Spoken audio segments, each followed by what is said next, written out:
তো আজকের ব্লগটা বিকেল থেকে শুরু করছি। সরি, বিকেল না, এখন সন্ধ্যা হয়ে গেছে। তো সারাদিন একটু সময় পাচ্ছি না। এই কদিন ধরে আমাদের সাথে কি চলছে জানি না, খুব খারাপ একটা পরিস্থিতি চলছে, তার মধ্যে থেকে একটু আমরা টাইম বের করতে পারিনি। তো যাই হোক, সব কিছু পিছনে ফেলে তোমাদেরকে জানাই রথযাত্রার অনেক অনেক অনেক অনেক শুভেচ্ছা। তো এখন আমরা দুজনে একটুখানি বেরোচ্ছি, তো চলো যাওয়া যাক।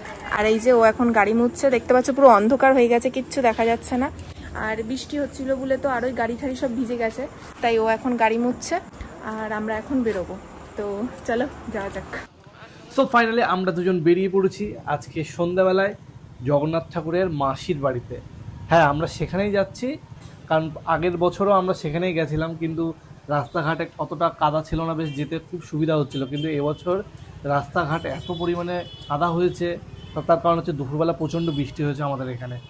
আর আমাদের এখানে পাইপ লাইনের কাজ হচ্ছে, যার ফলে রাস্তা খোঁড়াখুড়ির কাজ চলছে। আর রাস্তার যা অবস্থা সে আর বলবো কি, মানে পুকুর যাকে বলা হয়। আমার তো মনে হচ্ছে আমি পুকুরের উপর দিয়ে সাঁতার কেটে যাচ্ছি।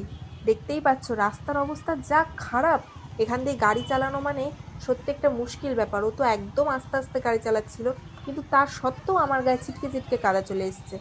আর এখন তোমরা দেখতে পাচ্ছ রাস্তার পাশ দিয়ে কিন্তু অনেক লোকজন হেঁটে আসছে, কারণ ওরা এখন রথ ওখানে মাসির বাড়ি পৌঁছে দিয়ে তবে বাড়ির দিকে রওনা দিচ্ছে। ঠিক আর 4টের সময় কিন্তু ওরা বেরিয়েছিল, আর এখন বাজে ঠিক ঘড়িতে সন্ধ্যা 7টা। মানে কতটা সময়, কতটা দূরত্ব অতিক্রম করে সেখানে গেছিল। আর রাস্তার পাশে দেখতে পাচ্ছ যে অনেক ছোট ছোট গাছ, ছোট বড় অনেক রকমের গাছ। আজকের দিনে কিন্তু গাছ বিক্রি হয়, আর আজকের দিনে আমি শুনেছি গাছ লাগানো নাকি ভালো, এরকম একটা কিছু শুনেছি। সবাই নাকি গাছ লাগায়, আমিও যদিও লাগিয়েছি, একটা জবা ফুল গাছ লাগিয়েছি বাড়িতে। তো যাই হোক, এই রথ আসা মানে কিন্তু একটা পুজো পুজো ভাব চলে আসা, কারণ দুর্গাপুজোর কাউন্টডাউন কিন্তু আজকের থেকেই শুরু হয়ে যায়। রাস্তায় এই এত ভিড় দেখে আমার কিন্তু সত্যি মনে হচ্ছে যে পুজো সত্যি চলে এসছে। তো যাই হোক, এই এত ভিড় ঠিড় ঠেলে আমরা কিন্তু এখন জগন্নাথ দেবের মাসির বাড়িতে এসে পৌঁছে গেছি।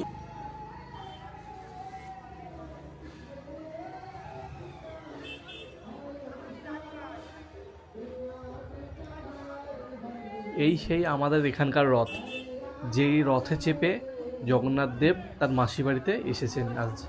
শুধু জগন্নাথ দেব না, কিন্তু জগন্নাথ, বলরাম এবং সুভদ্রা, এটা কিন্তু তুমি ভুল বললে। হ্যাঁ, সে তো অবশ্যই, ভাই বোন তো সব একসাথেই আসবে।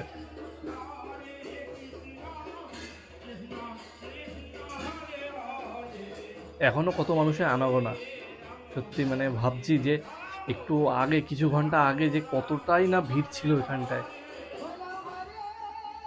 তো ওকে বাইরে দাঁড় করিয়ে রেখে আমি এখন ভিতরের দিকে ঢুকছি, কারণ বাইরে কিন্তু জুতোগুলো পাহারা দেওয়ার একজন লোকের দরকার। আর আমরা দুজনেই যদি ভিতরে ঢুকি তাহলে জুতোগুলোর যে কি হবে সেটা কেউ জানি না আমরা। আর ভিতরের অবস্থা কিন্তু খুব খারাপ, এখানে সবাই কীর্তন করছে আর আমার পা তো স্লিপ কাটছিল।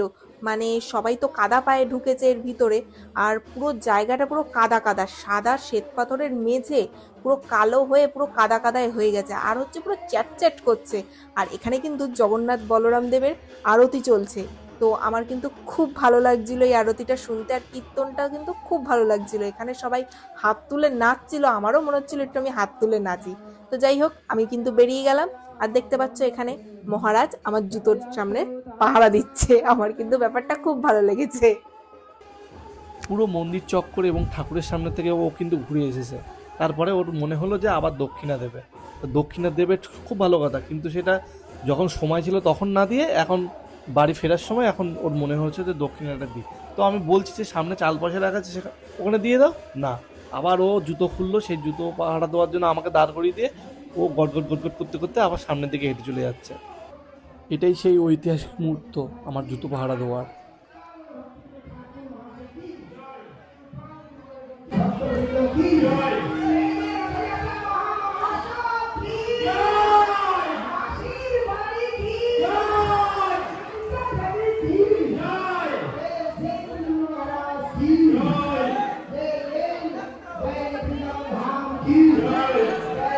তো জগন্নাথ দেবের মাসির বাড়িতে আমরা গত বছর এসেছিলাম, তো তখন অত ভিডিও করা হয়নি, কারণ তখন অতটা জনপ্রিয় হয়ে উঠতে পারিনি আমরা। তো এই রাস্তা দিয়ে আমরা এসেছিলাম। তো যাই হোক, আমরা এখন বাড়ি ফেরার পথে।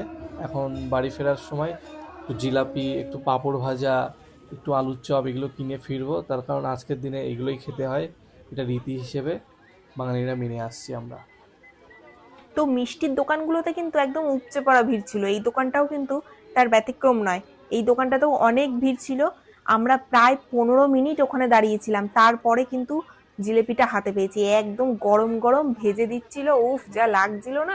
তো অনেকক্ষণ পরে জিলাপিটা হাতে পেলাম, বেশ ভালোই লাগছে। আর এখানে জিলাপির দামও কম আছে, ভালো জিলাপিও বটে।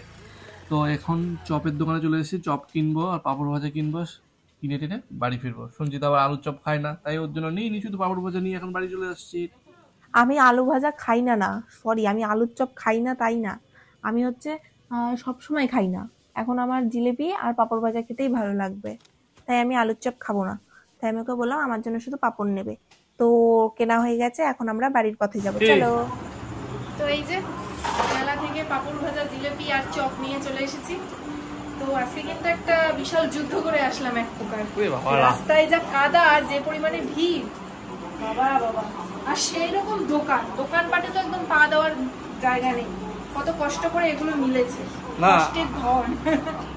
আমরা যে জিনিসগুলো নিয়ে এসেছি কিন্তু খুবই ভালো জিনিস। হ্যাঁ, এই যে আমাদের মানে এই আশেপাশে, মানে আমাদের বাড়ির আশেপাশে যেসব জিনিসপত্র ওখানে সে খাটা মাটা, তারপরে পাঁপড়ের দাম বেশি, তারপরে জিলাপিগুলো সে ঘ্যাট ঘ্যাট ঘ্যাট ঘ্যাট করতে প্যাট করছে। ভালো জায়গা থেকে সুন্দর জিনিস, মানে মানে সঠিক দামে জিনিস নিয়ে এসেছি। চলো এখন জিনিসগুলো সবাইকে দিয়ে দিই। প্রথমে দেখো পাঁপড় ভাজা, বড় বড় পাঁপড় ভাজা। হাতে দিয়ে দেবা? হ্যাঁ, সবাই হাতে হাতে খেয়ে দেখো, পাঁপড়টা খেয়ে দাও কেমন লাগে। না ধরো,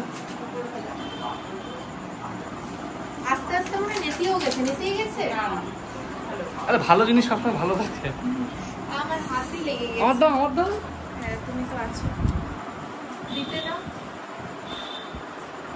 বাবারটা তো খাবে, তো নরম হয়ে যাবে। এই তো এটা দিতে দাও।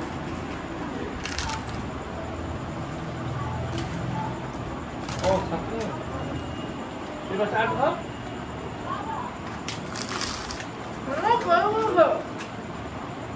ও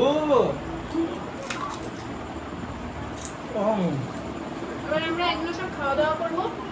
তো আমরা রথের দিনটা তো এভাবে এনজয় করে কাটালাম। তো তোমাদের কেমন কাটলো অবশ্যই জানাবে কমেন্ট করে, আর আমাদের চ্যানেলটা সাবস্ক্রাইব করতে কিন্তু একদম ভুলবে না। তো আজকের মতো টাটা।